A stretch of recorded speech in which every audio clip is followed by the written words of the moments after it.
காஞ்சிபுரம் மாவட்டம் ஓலையூர் கிராமத்தைச் சேர்ந்த இருளர் இன மக்கள் வர்தா புயலால் பெரிதும் பாதிக்கப்பட்டுள்ளனர். வீடுகளையும் உடைமைகளையும் இழந்த அவர்கள் அனைவரும் ஓலையூர் கிராமத்தில் உள்ள அங்கன்வாடி மையத்தில் தங்க வைக்கப்பட்டுள்ளனர். உடைமைகள் புயலில் அடித்துச் செல்லப்பட்ட நிலையில் மாற்று உடை கூட இல்லாமல் அந்த மக்கள் பாதிக்கப்பட்டுள்ளனர்.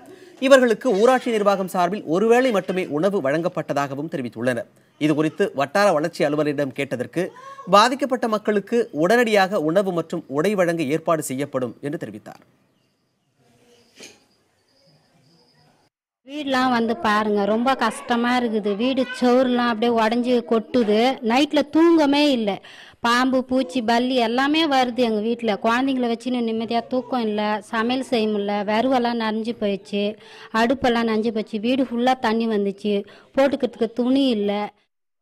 காற்று அடிப்பில் வந்து எப்படியோ போயிடுச்சு, எல்லாமே போயிடுச்சு. அதனால் எடுத்துன்னு வந்து பால்வாடியில் தங்கி விட்டுருக்காரு. குழந்தைங்களாம் எடுத்துன்னு வந்து பசியாமல் இருக்குது. இப்போ தங்குறதுக்கு வந்து குடிநீரும் கிடையாது, சாப்பாடு வசதியும் கிடையாது, எடு பொருளும் கிடையாது, வெளிச்சமும் கிடையாது.